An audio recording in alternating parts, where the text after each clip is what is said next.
A maioria imagina Abraão como um nômade primitivo, um beduíno sem endereço vagando pelo deserto com cabras e tendas de pele de animal. A verdade é outra. O homem que ouviu o chamado mais radical da história humana vivia em uma das cidades mais sofisticadas do mundo antigo, com casas de 2 andares, sistema de esgoto subterrâneo e uma torre sagrada de 21 metros que dominava o horizonte da planície mesopotâmica. O que ele deixou para trás não era pobreza, era civilização inteira. Esta é a história que não te contaram. Coloca na perspectiva. Estamos por volta de 2000 anos antes de Cristo, em Ur dos Caldeus, uma metrópole de aproximadamente 65 mil habitantes às margens do rio Eufrates, no que hoje é o sul do Iraque.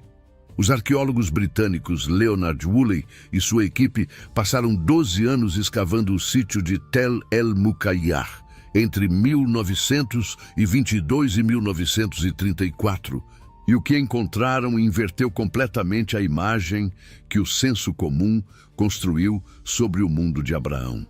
As casas de Ur não eram choupanas de argila crua. Eram estruturas sólidas, com paredes de tijolos cozidos de 40 a 50 centímetros de espessura, construídas ao redor de pátios internos que regulavam a entrada de luz natural pela arquitetura. Tinham banheiros funcionais, latrinas de argila com assentos e canais de drenagem que escoavam água residual para fora das habitações através de tubulações subterrâneas. Algumas dessas casas tinham 2 andares completos, com 10 a 12 cômodos, espaço para famílias extensas e área de armazenamento para meses. Os artesãos de Ur trabalhavam cobre, ouro e prata com precisão que impressionava os próprios arqueólogos modernos.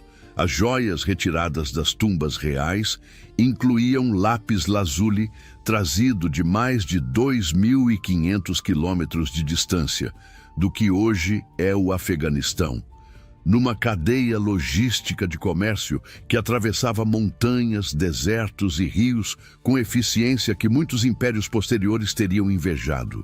O Ziggurat de Ur, a torre escalonada dedicada ao deus lunar Nana, se erguia a 21 metros acima do nível das ruas, visível a quilômetros de distância em qualquer direção na planície plana da Mesopotâmia. Para quem nasceu e cresceu em Ur, aquela estrutura era literalmente o centro do universo, a morada do Deus sobre a terra, o eixo ao redor do qual o calendário, as colheitas, os rituais, os casamentos e as mortes orbitavam com regularidade previsível. As procissões religiosas de cada mês lunar, as oferendas do solstício, o som dos sacerdotes no alto da torre na madrugada. Tudo isso era o pano de fundo da infância e da juventude de Abrão, como ele era chamado então. Isso é o equivalente a um homem de hoje deixar Berlim, Tóquio ou São Paulo, com apartamento, carro, emprego estável, rede de relacionamentos de décadas e infraestrutura urbana completa, para caminhar em direção a um horizonte sem nome. Pensa na família. Abrão era filho de Terá, de uma linhagem que Gênesis 11 registra com precisão, remontando a Sem, filho de Noé. A família tinha posses suficientes para manter criações, servos e relações comerciais em uma cidade-estado que era uma das maiores potências econômicas do mundo antigo. Terá havia iniciado o movimento para Canaã. Saiu de Ur com toda a família, inclusive Abrão, sua esposa Sarai e o sobrinho Ló, em direção ao oeste, mas chegou a Harã, a 880 quilômetros ao norte de Ur, e parou, plantou raízes, construiu novamente.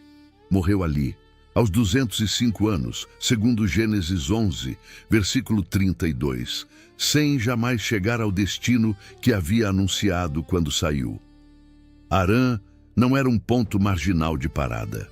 Era um nó central de rotas comerciais entre a Mesopotâmia, o Mediterrâneo e o Egito. Um centro de culto ao deus lunar, Sin, que espelhava a cultura religiosa de Ur com familiaridade reconfortante. A família que havia deixado a metrópole encontrou em Harã um ambiente suficientemente familiar para reconstruir vida, fazer conexões novas, plantar raízes de segunda geração. Quando Terá morreu, a família estava instalada, com posses estabelecidas e uma nova rede ao redor. E foi exatamente naquele momento de relativa estabilidade consolidada que o chamado chegou. Abrão tinha 75 anos. Gênesis 12, versículo 1, registra as palavras: sai da tua terra, da tua parentela e da casa de teu pai, e vai para a terra que eu te mostrarei. Sem coordenadas geográficas, sem mapa, sem prazo, sem descrição do destino. A instrução era mover-se em direção ao desconhecido, com a promessa de um destino que seria revelado no caminho. Não antes de partir, não logo depois, mas no caminho. Considera o peso específico do que estava sendo pedido. No mundo antigo, identidade, proteção legal, acesso a recursos e pertencimento social estavam inteiramente atados à terra, à família e ao clã. Sair da terra, da parentela e da casa do pai não era apenas uma mudança geográfica. Era o desmonte voluntário das 3 estruturas que tornavam a vida sustentável e significativa no contexto histórico em questão. Era a exposição deliberada à condição de estrangeiro, de peregrino, de alguém sem as raízes que o mundo antigo considerava a fundação de qualquer existência humana digna. E mesmo assim, ele foi. Gênesis 12, versículo 4, confirma com precisão cirúrgica. Saiu, pois, Abrão, como o Senhor lhe ordenara, e Ló foi com ele. Tinha Abrão 75 anos quando saiu de Harã. Com Sarai, com Ló, com todos os bens que haviam acumulado, com os servos que haviam adquirido, uma caravana considerável, uma aldeia em movimento, com rebanhos de ovelhas e cabras e gado, tendas de pele de animal, utensílios de cozinha, ferramentas, animais de carga e tudo que permitia sobrevivência em território aberto por semanas ou meses. O trajeto de Harã até Canaã percorria aproximadamente 700 quilômetros em linha reta, mas nenhuma rota do mundo antigo seguia linha reta.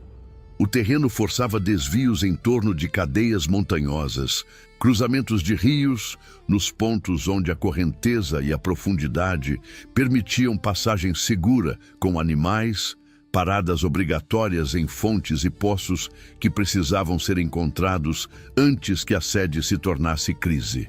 Grupos deslocando-se com rebanhos e carga intensa cobriam entre 20 e 25 quilômetros por dia em condições favoráveis. Em terreno acidentado, com animais doentes ou cansados, com tempestades ou com o calor extremo que o Levante conhece bem em julho e agosto, temperaturas que chegam a 40 graus Celsius, muito menos. A jornada completa levava várias semanas de caminhada contínua, atravessando territórios de diferentes povos. E essa caminhada não era exceção, era o padrão de vida que se instalaria para os próximos 100 anos. Observa o que significa existir como nômade entre culturas de cidades fixas. Cada movimentação do acampamento exigia a desmontagem de todas as estruturas, o carregamento de cada utensílio nos animais de carga, a condução dos rebanhos em formação que equilibrava a velocidade e segurança do gado. Cada parada exigia novo reconhecimento do território, identificação de fontes de água, avaliação dos povos locais e negociação implícita ou explícita do direito de pastoreio. Cada estação seca forçava deslocamentos em busca de pastagens que a estação anterior havia esgotado. A vida de Abraão em Canaã foi uma sequência de acampamentos, altares, poços cavados, disputas de poços, alianças com reis locais e movimentos constantes, sem nunca possuir legalmente o solo que pisava, exceto pela única caverna que compraria no final da vida.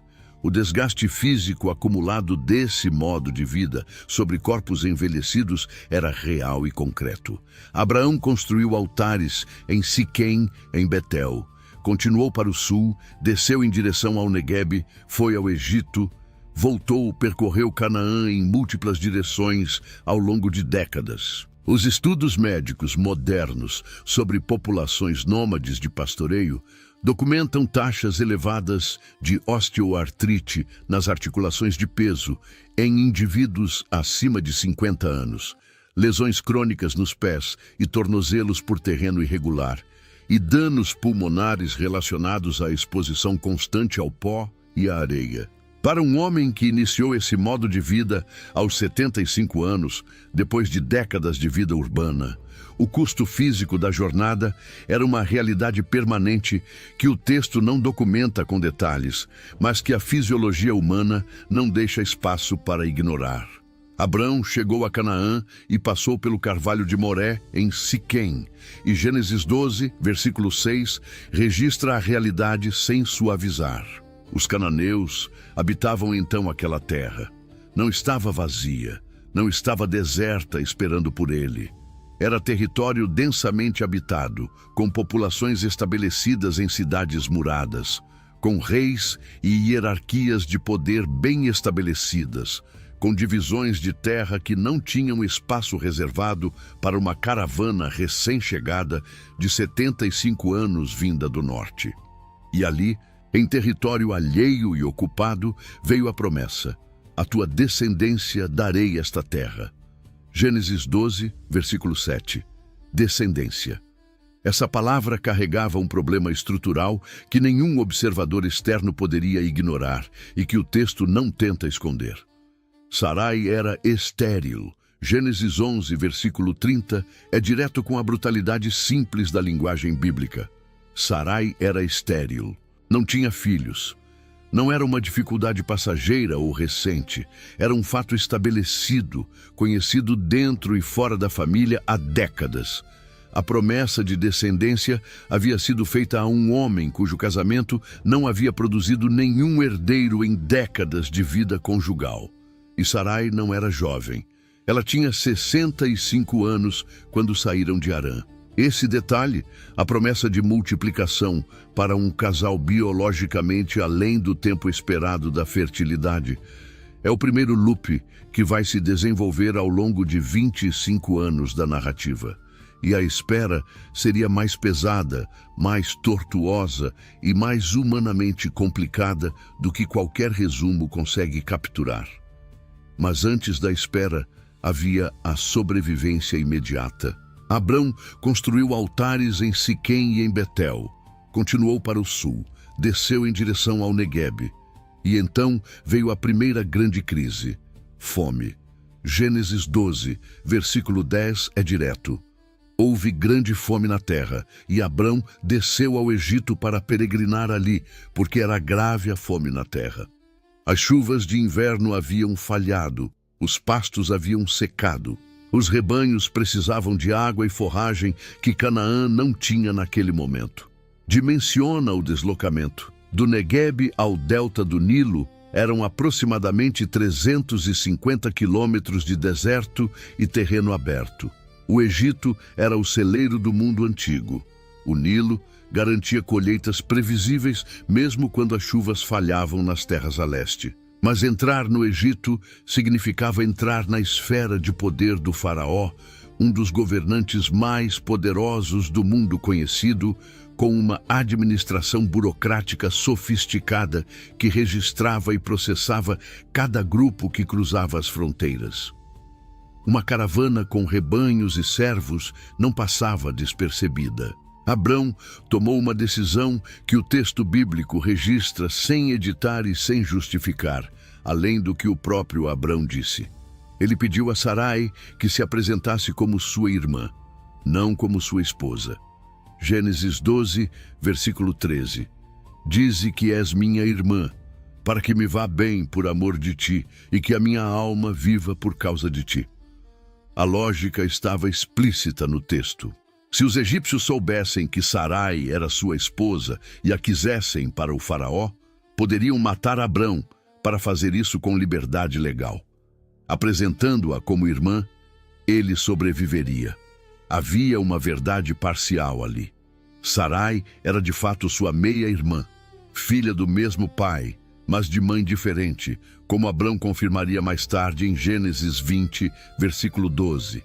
Mas a omissão era calculada, e as consequências foram imediatas. Sarai foi levada para o palácio do faraó.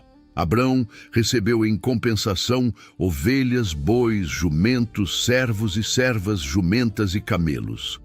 Gênesis 12, versículo 16. Um conjunto de riqueza considerável por qualquer padrão do mundo antigo. O texto não registra quanto tempo Sarai ficou no palácio.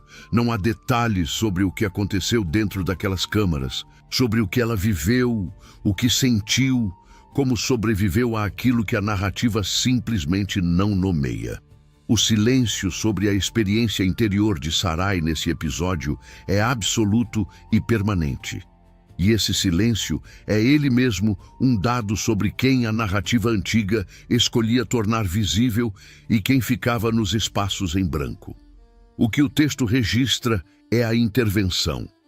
Pragas atingiram o faraó e sua casa. A verdade veio à tona. O faraó confrontou Abrão. Por que não me disseste que era tua mulher? Por que disseste, é minha irmã? Gênesis 12, versículos 18 e 19. Abrão saiu do Egito mais rico do que entrou, com Sarai, com Ló, com tudo o que havia acumulado mais os presentes do faraó. O episódio ficou gravado no texto, não como vitória de fé, não como prova de proteção divina que validou a estratégia do patriarca, mas como o registro de um homem que escolheu sua própria sobrevivência e a mulher ao seu lado pagou um preço que a narrativa não quantifica completamente e não romantiza. A riqueza acumulada tornou-se ela mesma o próximo problema. Os rebanhos de Abrão e de Ló cresceram além do que o território podia sustentar. Gênesis 13. Versículo 6. A terra não podia sustentá-los para habitarem juntos, pois os bens deles eram muitos. Pastagens disputadas, poços contestados, tensão econômica entre os pastores dos dois grupos, que escalou para conflito aberto com repetição diária. Abrão deu a Ló a escolha. Ló olhou para o vale do Jordão, irrigado, verde, parecido com o Egito em abundância visual, e escolheu aquela direção. Instalou-se perto de Sodoma. A escolha pelo melhor terreno visível parecia estratégica. Em poucos anos, se revelaria uma das decisões mais caras da sua vida. Mas antes de Sodoma, há um episódio que leitores apressados subestimam e que os historiadores levam muito mais a sério. A Guerra de Gênesis 14.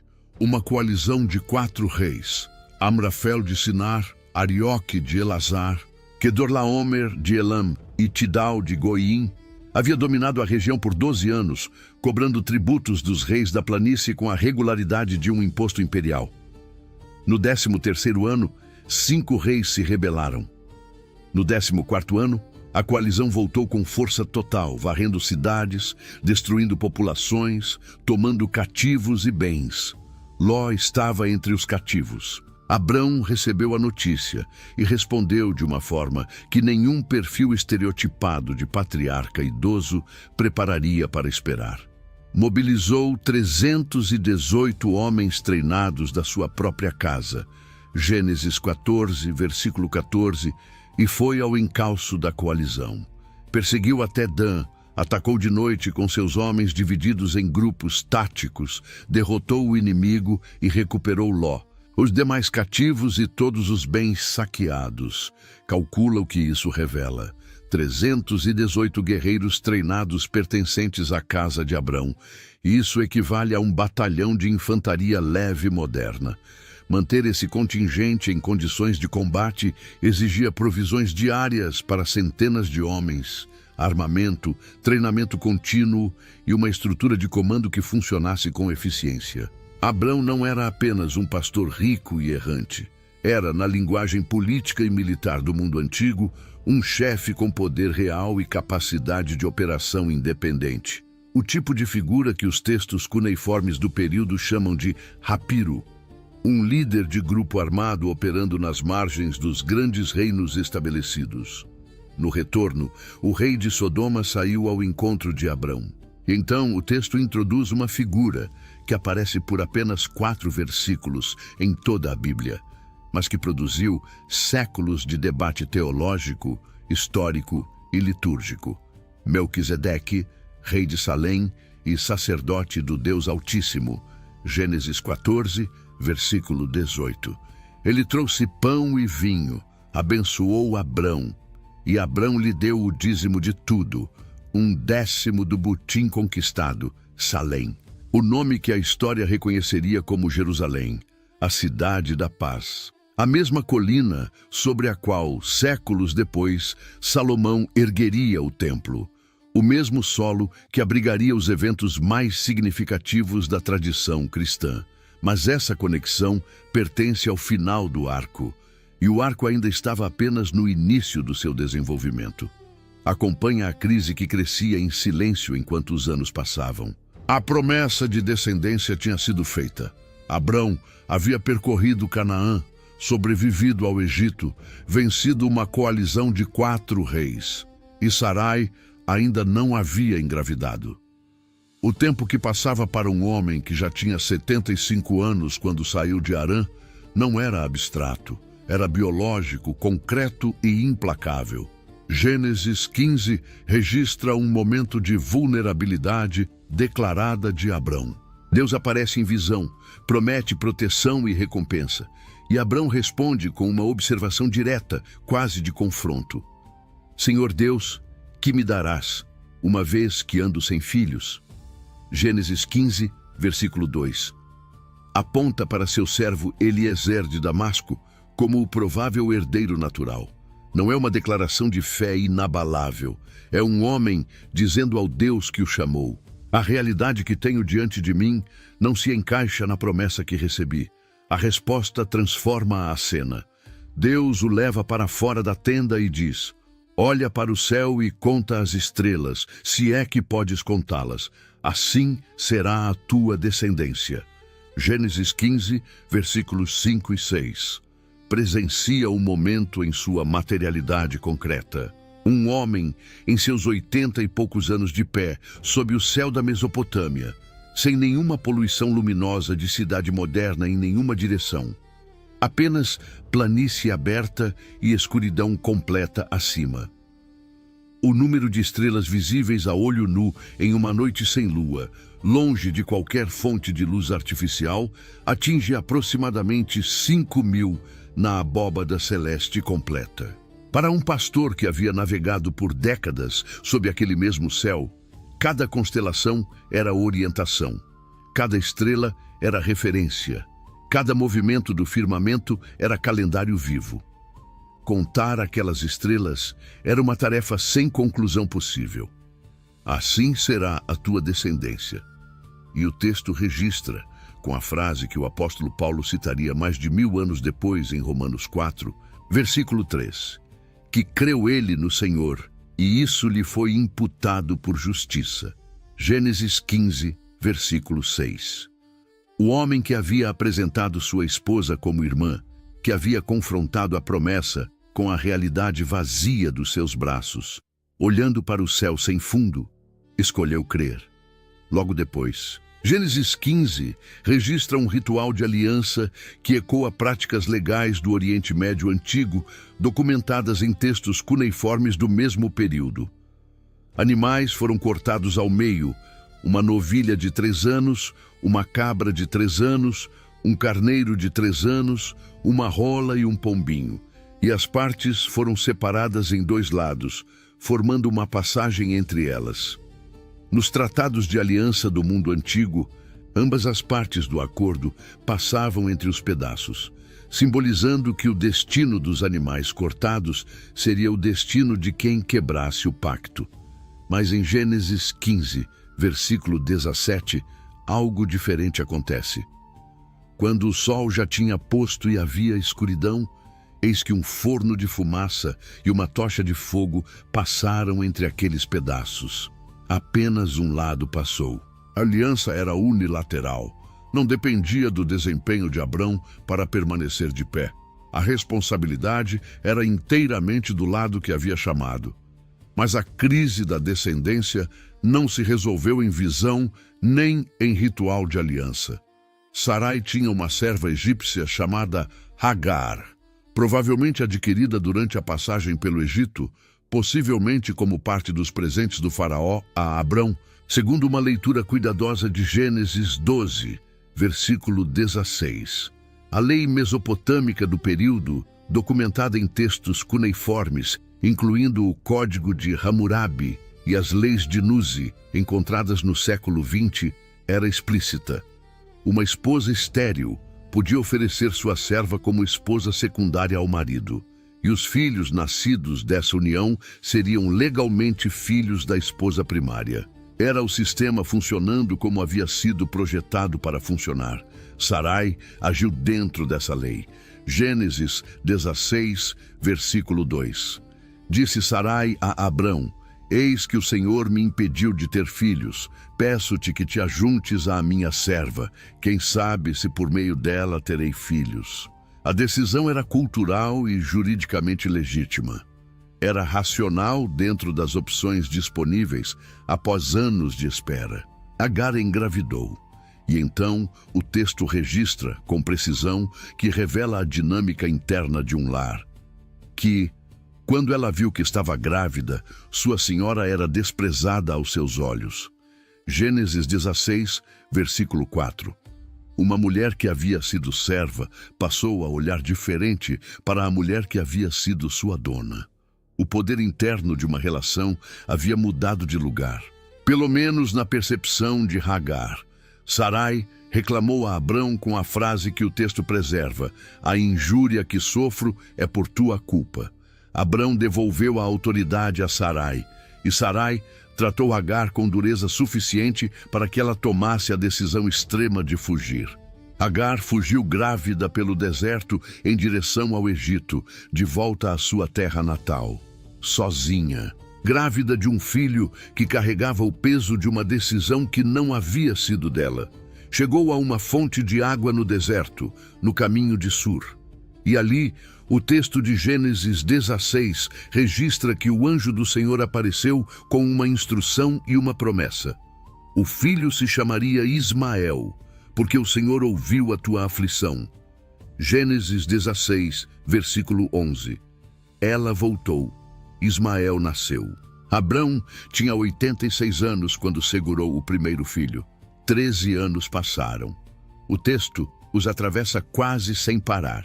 13 anos de vida com um primogênito crescendo, de dinâmicas familiares complexas entre Sarai, Hagar e Ismael, de pastoreio, deslocamentos e rotina. E então, Gênesis 17 abre com Deus aparecendo novamente, agora com Abrão tendo 99 anos, com uma declaração que mudava o próprio nome.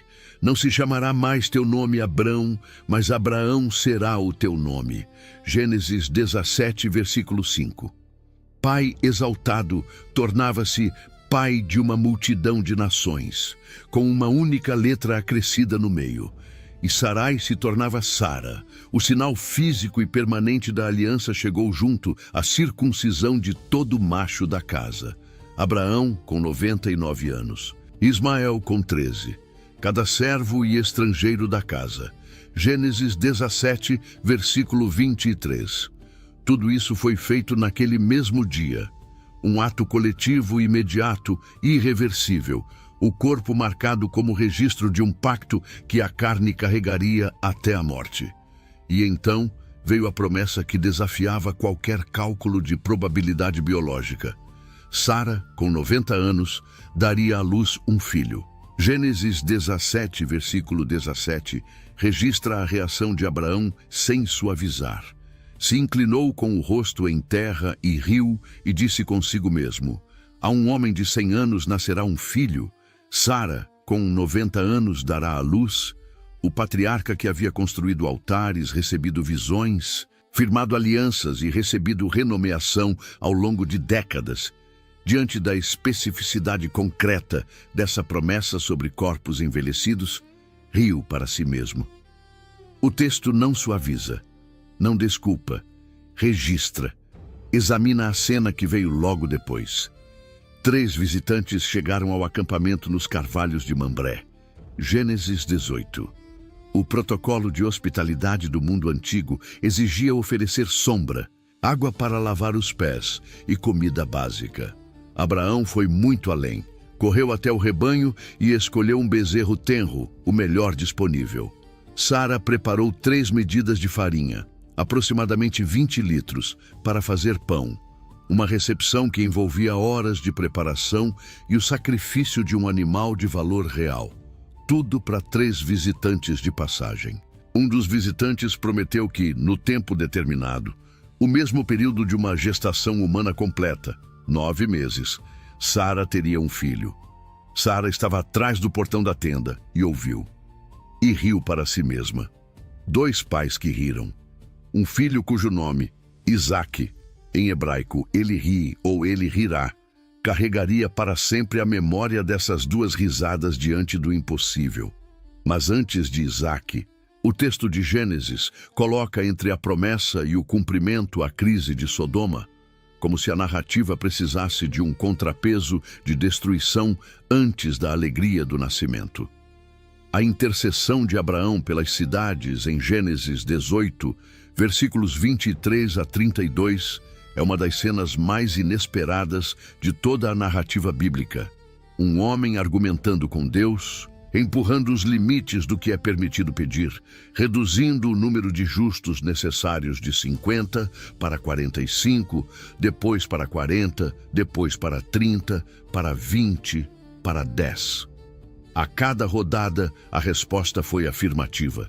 A persistência de Abraão não foi repreendida, foi atendida até o limite do que havia para atender. 10 justos, as cidades não os tinham. Ló saiu com as filhas. Sua esposa olhou para trás. A cidade mais atraente da planície, aquela que Ló havia escolhido pela fertilidade e abundância visíveis, tornou-se cinza e sal. A arqueologia moderna ainda debate a localização exata de Sodoma e Gomorra. Candidatos incluem sítios na margem leste do Mar Morto, área que a geologia confirma ter sofrido atividade sísmica e vulcânica intensa em períodos compatíveis com a narrativa bíblica. O Mar Morto fica a 422 metros abaixo do nível do mar, o ponto mais baixo da superfície terrestre, e a devastação geológica da região é visível até hoje em formações de sal e rocha que a paisagem não esconde. E então, entre a destruição de Sodoma e o nascimento de Isaque, há um segundo episódio que espelha quase perfeitamente o do Egito. Abraão em Gerar, com o rei Abimeleque. Novamente, ele apresentou Sara como sua irmã. Novamente, ela foi levada para outro palácio. Novamente, a verdade veio à tona com consequências. Gênesis 20. O mesmo padrão, em solo diferente, com o mesmo resultado, como se a narrativa precisasse registrar a repetição do erro antes do cumprimento da promessa. O sistema não funcionou de forma diferente da segunda vez. Isaque nasceu. Abraão tinha 100 anos exatos. Sara tinha 90. O filho da promessa, o filho do riso, o filho de 25 anos de espera, o filho da biologia desafiada, da aliança escrita na carne de cada macho da casa, estava ali, vivo, com nome e voz e demandas de recém-nascido. Sara disse em Gênesis 21, versículo 6, Deus me fez motivo de riso. Todo aquele que ouvir vai rir comigo. A risada da incredulidade havia se transformado em riso de espanto cumprido. Mas a chegada de Isaque criou a tensão que havia estado em compasso de espera desde o nascimento de Ismael. Sara viu Ismael e exigiu a expulsão de Agar e do filho. Gênesis 21, versículo 10. O texto registra que isso pareceu muito mal aos olhos de Abraão por causa de seu filho. Ismael era seu primogênito, circuncidado no mesmo dia que ele, criado em sua casa, reconhecido durante 13 anos como o único herdeiro possível da promessa. A expulsão não era o que Abraão queria, mas a instrução que recebeu foi para atender ao pedido de Sara. Agar e Ismael partiram ao amanhecer com um odre de água e algum pão, sem rebanho, sem servos, sem nenhuma das estruturas de suporte que tornavam a sobrevivência possível no deserto do Negueb. A água acabou rapidamente sob o sol que o deserto de Sur não abrandava para ninguém. Ismael, entre 12 e 16 anos, dependendo do cálculo cronológico baseado nos 25 anos entre o chamado de Abrão e o nascimento de Isaque, chegou ao colapso físico, Gênesis 21, versículo 15. E acabou a água no odre, então lançou o menino debaixo de um dos arbustos. Agar se afastou um tiro de arco de distância, aproximadamente 50 a 80 metros, porque não conseguia assistir à morte do filho. Uma mãe que foi colocada naquela posição, não por escolha própria, mas pelo cruzamento de uma lei cultural, da infertilidade de outra mulher, da decisão de um homem e da rivalidade entre dois filhos pelo mesmo pai. Silêncio. Deus ouviu o choro do menino. Um poço de água estava ali. Agar simplesmente não havia visto antes. Ismael sobreviveu. Cresceu no deserto de Parã. Tornou-se arqueiro. Casou com uma mulher egípcia que sua mãe escolheu para ele. De Ismael nasceram 12 filhos, 12 príncipes, chefes de 12 povos que Gênesis 25 rastreia por nome.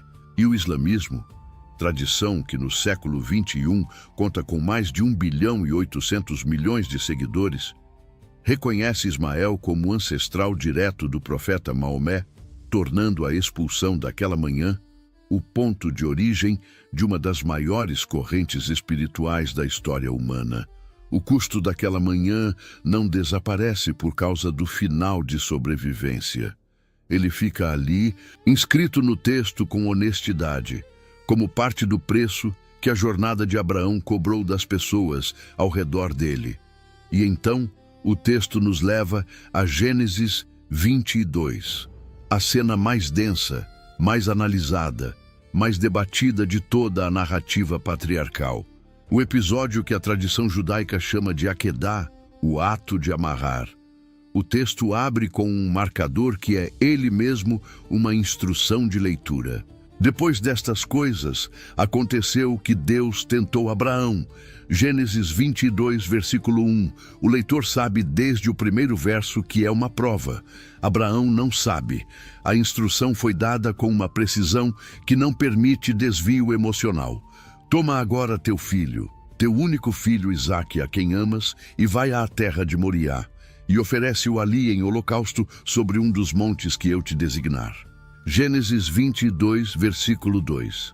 Cada elemento da frase empilha sobre o anterior. Teu filho, teu único filho, Isaque, a quem amas. O texto força a permanência em cada camada do que estava sendo pedido, sem permitir que o leitor pule nenhuma. Considera o que estava em jogo para além do vínculo de pai e filho. Isaque era o portador de tudo. Era a razão pela qual Abraão havia saído de Ur, atravessado décadas de promessas e esperas, recebido alianças, renomeações e sinais. Era o ponto de convergência de todos os 25 anos de caminhada. Sem Isaque, a estrutura de sentido que havia organizado cada escolha e cada sacrifício da vida de Abraão, desde Harã, desmoronava inteiramente. E a instrução era para ser Abraão mesmo a encerrar essa possibilidade com suas próprias mãos. Abraão levantou cedo de manhã, cortou a lenha, selou o jumento, chamou 2 servos e Isaque, e foi. Gênesis 22, versículo 3. O texto não registra hesitação, não registra noite sem dormir, não registra a despedida de Sara, e essa omissão por si só é pesada. Registra ação metódica, imediata, o tipo de movimento de quem tomou uma decisão irreversível e está executando antes que a análise interna possa paralisar os pés. O Monte Moriá ficava a 3 dias de caminhada de Berseba, aproximadamente 80 a 90 quilômetros de terreno acidentado, atravessando o Negueb em direção às colinas de Judá. 3 dias, com o filho ao lado, com a lenha carregada, com o peso de um conhecimento que só Abraão carregava em silêncio durante cada hora daquela caminhada. 3 dias de conversa sobre o caminho, de acampamentos noturnos, de refeições partilhadas, de um pai olhando para o filho sem que o filho soubesse o que aquele olhar carregava. No 3º dia, Abraão ergueu os olhos e viu o lugar ao longe. Disse aos servos que ficassem com o jumento: "E o menino e eu iremos até lá, e adoraremos, e voltaremos a vós." Gênesis 22, versículo 5. Voltaremos. A palavra é plural, inclui Isaque no retorno.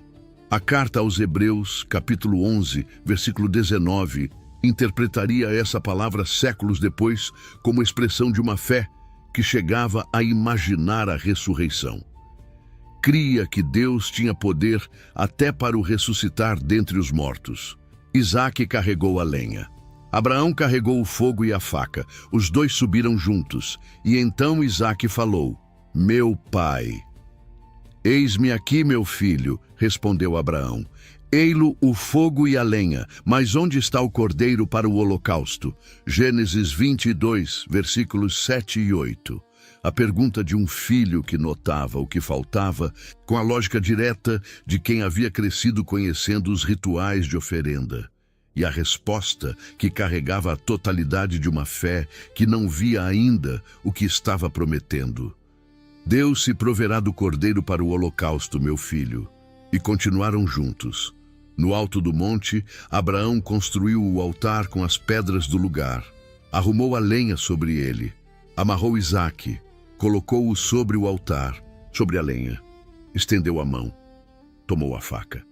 O texto não desacelera aqui. E então, naquele exato momento, mas o anjo do Senhor lhe bradou dos céus, dizendo: "Abraão, Abraão." E ele respondeu: "Eis-me aqui."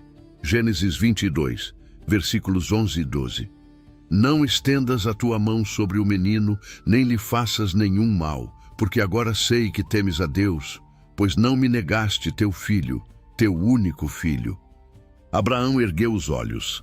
Havia um carneiro preso pelos chifres em um espinheiro, e Abraão nomeou aquele lugar Jeová-Jiré. "O Senhor proverá." Gênesis 22, versículo 14. 2 desceram juntos do monte. O texto não registra o que foi dito entre eles depois. O silêncio que existia entre pai e filho durante aquela descida é um dos silêncios mais carregados de toda a literatura humana.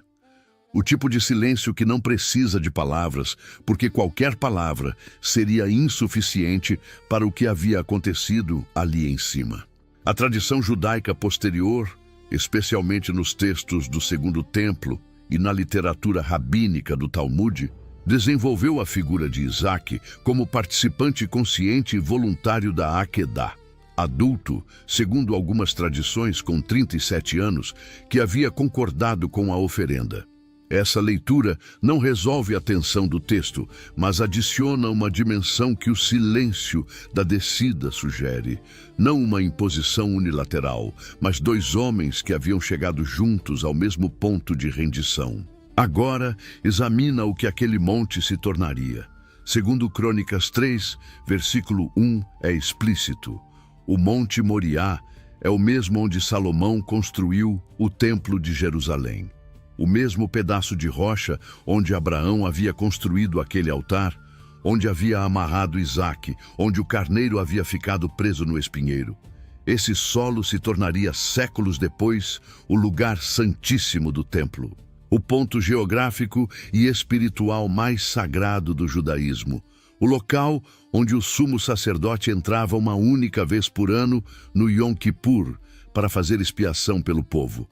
A conexão que a teologia cristã desenvolveu, registrada na carta aos Hebreus, capítulo 11, versículos 17 a 19, e elaborada pelos primeiros escritores cristãos, aponta para o mesmo monte 2000 anos depois do altar de Abraão, um filho único carregando o madeiro morro acima, um pai que dessa vez não deteve o golpe, o mesmo solo, o mesmo movimento de subida. Uma resolução que o altar de Abraão havia encenado sem que Abraão soubesse que estava ensaiando algo de uma escala que nenhum altar de pedra no monte poderia conter.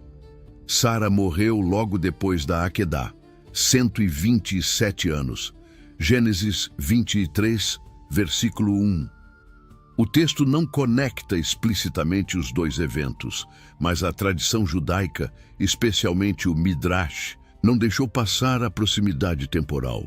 Abraão foi chorar por ela e fazer luto, e então levantou para negociar o lugar onde a enterrar, porque mesmo com décadas em Canaã, ele não possuía terra.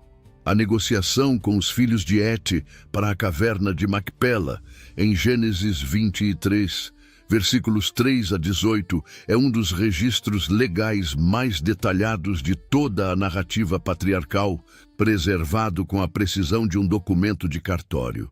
Os filhos de Et ofereceram o campo como doação. Abraão recusou categoricamente. Insistiu em pagar pelo valor real.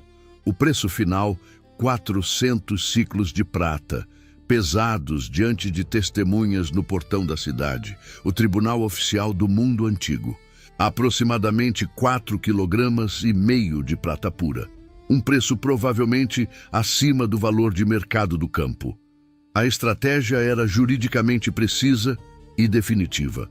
Pagar um preço alto e irrecusável diante de testemunhas públicas no portão da cidade, criava um registro de posse incontestável que nenhum herdeiro futuro dos heteus poderia contestar com argumentos legais.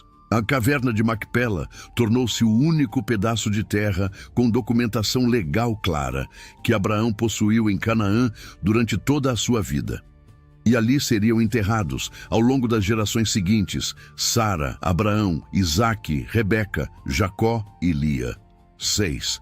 3 gerações de patriarcas e matriarcas, todos na mesma caverna de rocha comprada por 400 ciclos de prata. Abraão viveu mais 35 anos após a morte de Sara.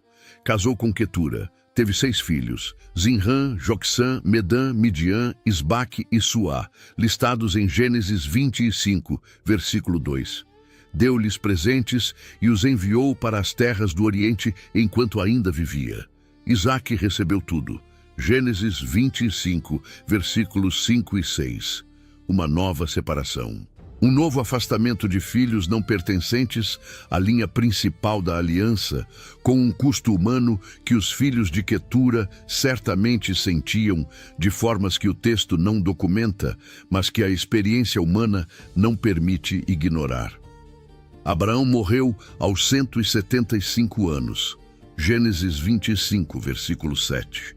O texto o descreve com a dignidade de quem havia cumprido uma jornada completa. Expirou e morreu em boa velhice, já velho e farto de anos, e foi reunido ao seu povo. Uma das descrições de morte mais serenas de toda a narrativa bíblica. E então Gênesis 25, versículo 9, registra quem o enterrou. Seus filhos Isaque e Ismael o sepultaram na caverna de Macpela. Os 2 filhos, lado a lado, Isaque, o filho da aliança, o filho do riso comprido, o herdeiro de tudo. Ismael, o primogênito expulso com um odre de água, o filho que havia crescido no deserto de Parã sob o sol que a mãe havia temido que o mataria. Reunidos ao lado do corpo do pai, na caverna que o pai havia comprado por 400 ciclos de prata quando precisava de um lugar para enterrar quem amava. Juntos pela última vez sobre o mesmo homem que os havia gerado de maneiras completamente diferentes, com consequências que os séculos seguintes jamais cessariam de sentir. A cidade de Ur dos Caldeus, de onde tudo havia começado, foi destruída e reconstruída múltiplas vezes ao longo dos séculos. O zigurat, que dominava o horizonte quando Abraão era criança, foi parcialmente restaurado por Nabonido, o último rei da Babilônia, aproximadamente 1.400 anos depois de Abraão ter partido. Os assírios passaram por ali. Alexandre o Grande passou por ali. Os persas, os partas, os sassânidas, os mongóis de Gengis Khan varreram a região no século XIII de nossa era. Hoje o sítio arqueológico de Tel El-Muqayyar fica no sul do Iraque, a poucos quilômetros de Nassíria, numa região que viu conflitos militares intensos entre 2002 e 2004 da era cristã. O mesmo solo onde um homem um dia ouviu algo que o levou a largar tudo e caminhar. Harran ainda existe como uma pequena cidade no sudeste da Turquia, próxima à fronteira síria. Os moradores locais mostram o que afirmam ser o Poço de Abraão e estruturas associadas à família patriarcal. A arqueologia não confirma nem refuta essas tradições com certeza, mas confirma que Harran foi um centro comercial ativo e um polo de culto lunar exatamente no período que as narrativas descrevem, com padrões de nome e organização social que os textos bíblicos espelham. O arqueólogo William Foxwell Albright, um dos maiores especialistas do século XX em arqueologia do Oriente Médio, documentou que a moldura histórica das narrativas patriarcais é consistente com o período entre 2000 e 1500 anos antes de Cristo. Nomes, práticas legais, padrões de migração e estruturas sociais que os textos descrevem encontram paralelos arqueológicos precisos no mesmo período. Inclusive, as práticas de adoção de servos como herdeiros documentadas nas leis de Nuzi, a lei de esposas que oferecem suas servas como esposas secundárias, os rituais de aliança com animais cortados ao meio e a compra de propriedades com documentação diante de testemunhas no portão da cidade. A tradição que Abraão iniciou foi preservada por 4.000 anos. Primeiro em memória oral, transmitida de geração em tendas e ao redor de fogueiras por famílias que carregavam a história como herança mais valiosa do que qualquer rebanho. Depois registrada em textos que sobreviveram a impérios, exílios, perseguições e a destruição de cada civilização ao redor. O texto de Gênesis chegou ao século XXI, traduzido em mais de 3.200 línguas e dialetos. Uma extensão que a nenhuma das civilizações que existiam na época de Abraão é possível comparar. Hoje, aproximadamente 4 bilhões de pessoas pertencem às 3 tradições que reconhecem Abraão como pai na fé: o judaísmo, o cristianismo e o islamismo. Mais da metade da população humana do planeta em 2026. Cada tradição o vê por um ângulo diferente. Enfatiza passagens distintas, desenvolveu a teologia do mesmo patriarca de formas que frequentemente produzem conflito entre seus herdeiros. Mas o homem no centro é sempre o mesmo, o filho de Terá, que tinha 75 anos quando saiu de Harã sem mapa. O impacto civilizatório de uma decisão tomada numa planície da Anatólia há 4.000 anos é literalmente incalculável. Guerras foram travadas em nome desse legado. Impérios foram construídos ao redor de textos que registram essa história.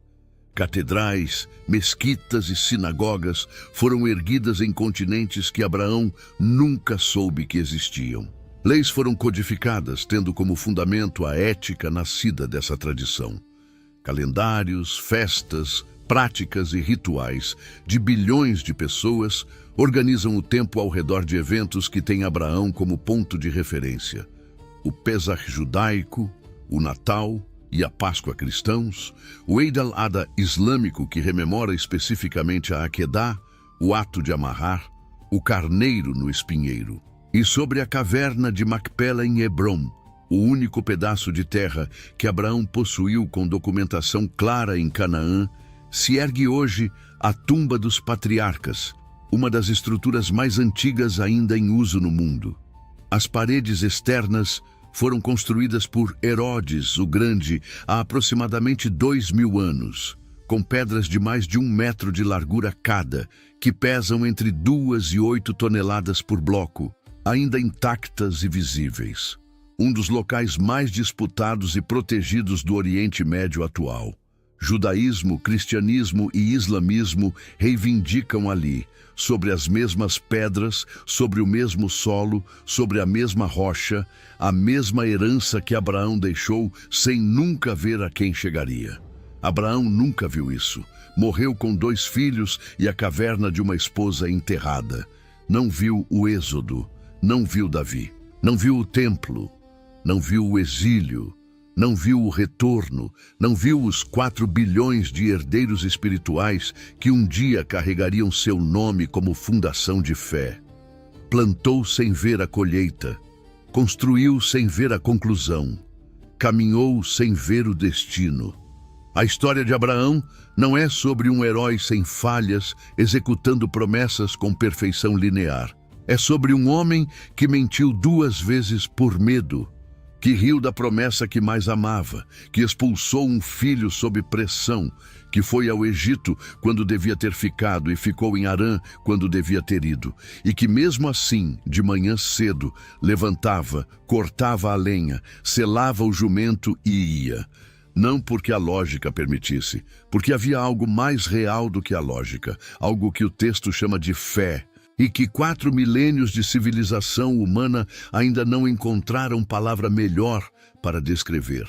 4.000 anos guardam esse nome, e as pedras de Herodes ainda estão de pé em Hebrom, cobrindo a rocha que um homem comprou por 400 siclos de prata, quando precisava de um lugar para enterrar quem amava, sem saber que estava fundando o único pedaço permanente de um legado que nenhum imposto, nenhum exílio e nenhuma destruição conseguiria apagar. Isso é o que permanece quando tudo mais passa.